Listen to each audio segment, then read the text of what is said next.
Beaucoup. Daniel Mouroula, 2 jours pour remémorer les 2 héros nationaux, Patrice Emery Lumumba le vendredi 17 janvier, ainsi que Laurent Désiré Kabila le 16 janvier. Ça valait vraiment la peine de les faire. Pourquoi on a comme l'impression que c'est tout simplement une routine et puis on passe? Merci beaucoup, madame. Je pense que cette fois-ci, depuis l'accession du président de la République, Félix-Antoine Tshilombo au pouvoir, il y a eu quand même les changements d'approche par rapport à la célébration de cette journée. Normalement, je suis d'avis avec Newton de ce qu'il vient de dire.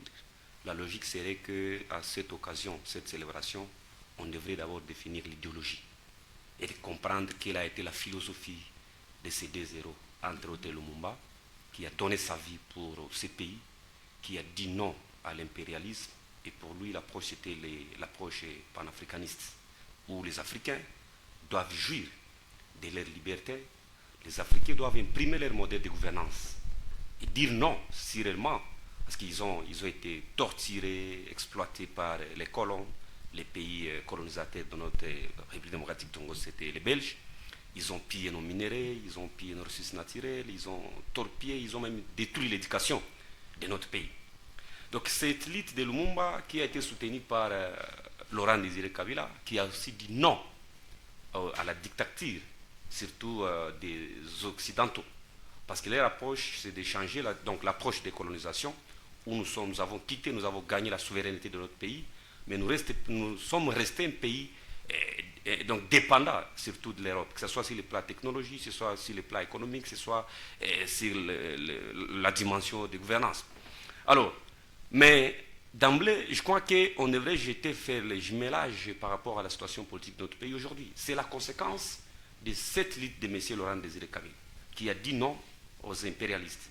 Et à un moment donné... Alors, retournons un peu au début, vous avez dit que cette commémoration était un peu différente des autres années. Par quoi? Oui, parce que dans le passé, il y avait des marches qu'on organisait sur toute l'étendue du pays. À l'époque, les chefs de l'État pouvaient ou se déplacer avec des militaires, avec tous les membres du gouvernement. Parfois, on choisissait une province ou une autre dans laquelle on va passer ces célébrations. Mais aujourd'hui, les pratiques coutumières qu'on a vécues dans le passé, ce n'est plus le cas. On ne sent plus réellement l'engouement dans la célébration de des journées. Parce que je me rappelle, on a vu la famille de Lumumba refuser de participer à la cérémonie officielle, comme ça, hein, de la commémoration des oui, papas, madame, la question à se poser. Parce que les enquêtes sur la profanation du cimetière de leurs papas n'ont pas encore abouti. Parce que nous, on a dit une chose. Qu'est-ce qui prouve réellement que la date qu'on avait enterrée, c'était la date de Lumumba? On devrait quand même mener des études laboratoires avec une équipe indépendante pour identifier l'ADN. Là, on parle de la caractérisation génétique pour se rassurer. Parce que les enfants de Lumumba existent. Même à travers quand on fait la caractérisation génétique, on peut prendre les gènes de ces enfants et on met ça au laboratoire par rapport à la date qu'on a enterrée, j'accepte. Et ça pouvait nous faire une idée réellement si c'était réellement ça, la date de Lumumba. Peut-être c'était une date d'un Belge ou d'un chimpanzé ou je ne sais pas de quoi qu'on a né au pays qui nous a coûté des millions de dollars pour l'enterrer. Et la tombe qui a été profanée, donc nous avons vécu ce qui s'est passé dans ces pays. Ces enfants, la lutte qu'a menée Lumumba par rapport à la manière dont nous célébrons ces 2 journées de Kabila, on ne sent pas réellement l'engouement. Je dis, la logique serait de faire quoi? Expliquer quelle a été la lutte, l'idéologie, la philosophie. Mais qui devrait expliquer cette lutte-là? Ceux qui sont au pouvoir. C'est seulement ceux qui sont au pouvoir. Les universités. Parce que moi, je n'ai pas été là à l'époque. Mais il y a l'histoire, il y a des gens peut-être qui existent, qui ont vécu cette lutte de Lumumba. Il y a une documentation. Est-ce qu'on a eu le temps de documenter? La lettre que Lumumba avait envoyée à sa femme, elle existe encore. Est-ce que nous avons eu le temps d'interpréter, de faire une analyse critique, rhétorique et de comprendre quel a été le message? Il a été tué, il a été donc torturé, mais il s'agissait de quoi? Pourquoi il l'a fait? Mais ça demande des moyens, Daniel Mouroula. Est-ce que la République démocratique du Congo, vous pensez vraiment que le gouvernement congolais peut mettre des moyens pour faire tout ça? Mais pour faire arrêter les gens arbitrairement, ce sont de l'argent qu'on utilise. Nous sommes en train de voir l'exploitation ici des minéraux, ça c'est l'argent. Les voyages des politiciens dans notre pays, ça c'est de l'argent. Ça demande quoi pour organiser une conférence dans une université? Ça demande quoi pour amener des scientifiques qui mettent des recherches par rapport à l'idée de Lumumba? Et comme ça, on aura une doctrine, une idéologie de Lumumba. Ça ne demande rien. Mais vous Daniel Mouroula, vous êtes quand même une élite ici dans la province du Sud Kivu. Qu'est-ce que vous faites à votre niveau pour pérenniser quand même la lutte de ces deux personnalités qui sont des héros nationaux en République démocratique? Ce que j'ai fait à mon niveau, c'est de dire non à la colonisation. C'est de dire non à cette colonisation encore belge, à la dépendance avec l'Occident. Je l'ai toujours dit. Nous avons un grand pays, nous avons des ressources, nous avons des scientifiques. Pourquoi l'on doit encore nous importer la main-d'œuvre même pour construire des routes chez nous? C'est ce que Lumumba disait, non. Pourquoi devons-nous encore dépendre des financements extérieurs? La Kabila avait dit non. Pourquoi devons-nous encore dépendre de l'armée étrangère pour faire face aux groupes armés? Kabila avait dit non, c'est pour cela qu'il a été tué. Il a vécu un moment où Kabila avait dit non aux Rwandais, il avait dit non aux Éthiopiens, il avait dit non aux Soudanais, aux Ougandais pour entrer dans leur pays. Mais aujourd'hui, ce n'est pas le cas. Pourquoi devons-nous encore dire allez négocier avec les terroristes pour ramener la paix dans notre pays? Kabila avait dit non. Nous nous rappelons qu'ils avaient demandé aux Congolais de se prendre en charge. Mais est-ce que à ce niveau, Daniel Mouroula, l'État congolais est arrivé à un niveau où il peut dire non? Vous y pensez vraiment? J'ai dit c'est là où nous voulons, parce que nous avons vu cette fois-ci le président Tshisekedi. Il a dit non à négocier avec les terroristes. Au moins là, on peut encourager cet acte-là.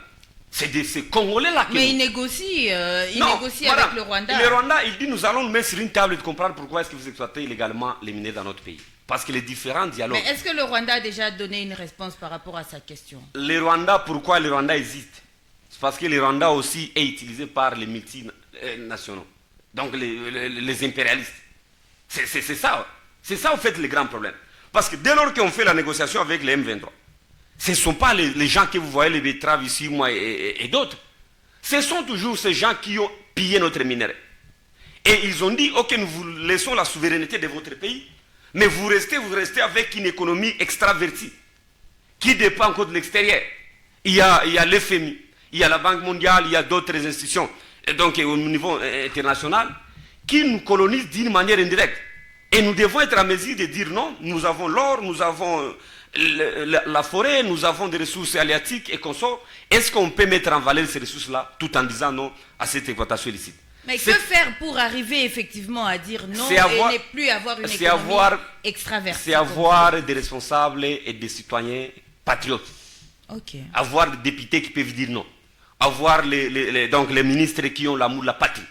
Et donc c'est avoir ces personnalités-là qui est un peu difficile. Hein, oui, c'est ça, les combles, c'est ça. 65 ans après l'indépendance, le pays n'arrive toujours les pas panafricanistes. À avoir des panafricanistes. Comme Lumumba, comme Laurent disait Kabila, qui disait, parce que quand il a accédé au pouvoir, il a bénéficié des mêmes avantages. Ils ont dit, les impérialistes ont dit, nous allons vous donner des moyens. Il a dit non. Il a commencé à payer toutes les dettes de la République démocratique du Congo. Deuxièmement, il a dit, le Congo peut se développer à travers les secteurs agricoles. Et nous avons vécu ce qu'il a fait. Il est venu, il a dit non, il y a des contrats qui ont été signés avec le gouvernement passé. Nous devons d'abord casser ces contrats et redéfinir ces contrats. Et donc voilà les genres de Congolais, les genres d'Africains que nous voulons voir. Donc j'estime, à mon humble avis, je crois que pendant cette période, on devrait avoir l'occasion de célébrer ces journées dans la méditation. La méditation, interprétons la lutte de Lumumba. Est-ce que la lutte de Lumumba a été pris comme modèle? Est-ce qu'aujourd'hui nous suivons ce que Lumumba faisait? Est-ce que réellement on ne doit pas seulement se contenter de dire Lumumba a fait, mais qu'est-ce que nous faisons pour pérenniser les combats de Lumumba? 60 après, 45 après, 24 après la mort de Kabila. Est-ce qu'on sait voir les jalons que Lumumba a placés? Mais avec le tableau que vous êtes en train de peindre, il est vraiment sombre. Où allons-nous? Est-ce que vous pensez que 10 ans après, les enfants qui viennent pourront encore connaître qui était Lumumba, qui était Laurent Désiré Kabila? Quelle était leur lutte dans ce pays? Je pense que 10 ans après, c'est ce que nous devons faire, nous qui sommes scientifiques et chercheurs. Parce que nous avons la chance d'enseigner dans les universités. Il faut que ces enfants, nous devons impliquer dans les intelligences de nos enfants, ceux qui sont là. Nous devons immortaliser la lutte de ces gens. Donc, mettons en place la doctrine, l'idéologie qu'on va appeler l'idéologie Lumumba. Qu'est-ce que signifie cette idéologie? Définissons les postulats de cette idéologie. Et comme ça que les enfants qui viendront après nous peuvent mener la lutte en fonction de ce que Lumumba a fait. C'est ce que nous devons faire en principe. Ce n'est pas seulement dire qu'il y a congé, c'est un jour férié, on reste à la maison, sans rien faire, certains en profitent pour prendre la bière. Je crois que ça serait une occasion pour organiser des émissions. Au niveau de chaque maison, on peut avoir des bouquins, on peut avoir des petits documents, on va lire ces documents en mémoire de ces gens-là, expliquer qu'est-ce que Lumumba voulait. Et comme ça que nos enfants vont grandir avec cette approche, et lorsqu'ils seront grands, ils vont aussi faire la continuité de cette lutte de Lumumba. Parce qu'il y a des Congolais qui parlent à la radio, dans des émissions. Ici, il faut vous expliquer que voulait Lumumba au juste. Je pense que sur 10 Congolais, 8 seront incapables de répondre à cette question. Qu'est-ce qu'il voulait? S'il faut corroborer la guerre aujourd'hui et la guerre de Laurent Désiré Kabila, c'est la conséquence de cette guerre-là. Il a dit non, et lorsqu'il a dit non, voilà qu'il y a une tranche de Congolais qui ont dit nous coupons le pays en 4 parties. Parce que Kabila avait dit non. Alors, avec tout ça, on devrait être en mesure de dire à nos enfants, la lutte de Kabila, c'est ce qui nous amène là où nous sommes aujourd'hui. Parce qu'il a dit non à la colonisation. Il a dit non à l'exploitation illégale de nos minerais. Et avec ça, je crois que ça peut nous permettre de savoir lorsqu'il faut attaquer, qu'est-ce qu'on va attaquer.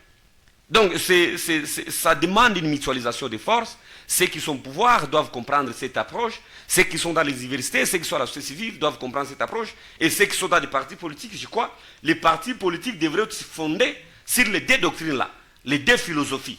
La première, j'ai dit, de Lumumba, la lutte était ça. La deuxième philosophie, c'était la philosophie de M. Laurent Désiré Kabila. Il avait quelle idéologie? Nous devons conserver nos pratiques. Nous devons dire non à l'impérialiste. Nous devons être des panafricanistes. Comment être panafricanistes? Dépendons de nous-mêmes. Imprimons notre modèle. Le modèle que nous allons imprimer, c'est quoi? C'est la théorie de la tradition. Cette théorie de la tradition doit être basée sur le modèle propre congolais. Donc, je crois, les universités aujourd'hui, on doit aller étudier en Europe. Lorsqu'on vient, on étudie en Europe, on vient avec une idéologie belge, parce que vous avez une bourse d'études pour aller étudier en Europe.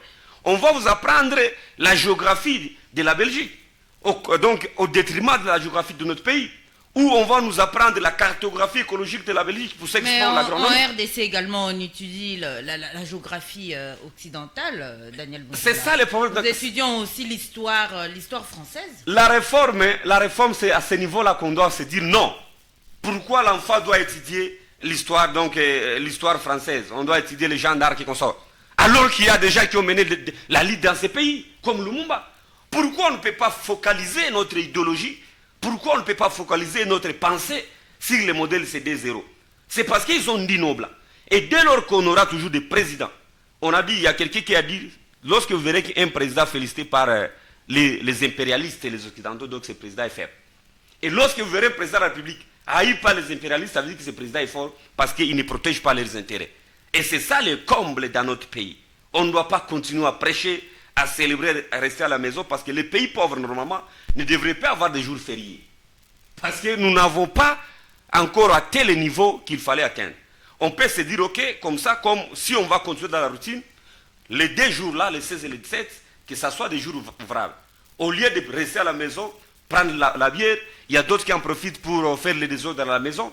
Ça devrait être une journée de méditation et expliquer à nos enfants et organiser des marches, exiger les dommages et intérêts. C'est la Belgique qui a tué Lumumba. Ce sont les impérialistes qui ont tué le roi Désiré Kabila. Pourquoi nous devons continuer à nous courber derrière ces gens? Ça devrait être une occasion. Nous voyons comment est-ce que nos amis à côté, lorsqu'ils célèbrent leur journée de massacre, pas d'entrée au pays. Tout le monde reste à la maison, pas d'activité. Pourquoi nous on ne peut pas le faire de cette manière-là et montrer devant la face du monde que nous disons non? Je crois que madame, cette célébration, on doit changer l'approche. Et cela doit impliquer tous les acteurs. Que ce soit Daniel Mouroula, que ce soit Newton, que ce soit les membres du gouvernement. Et si nous changeons l'approche, je pense que vers 10 ans, on peut maintenant voir l'image de Lumumba ainsi que Laurent Désiré Kabila. Merci.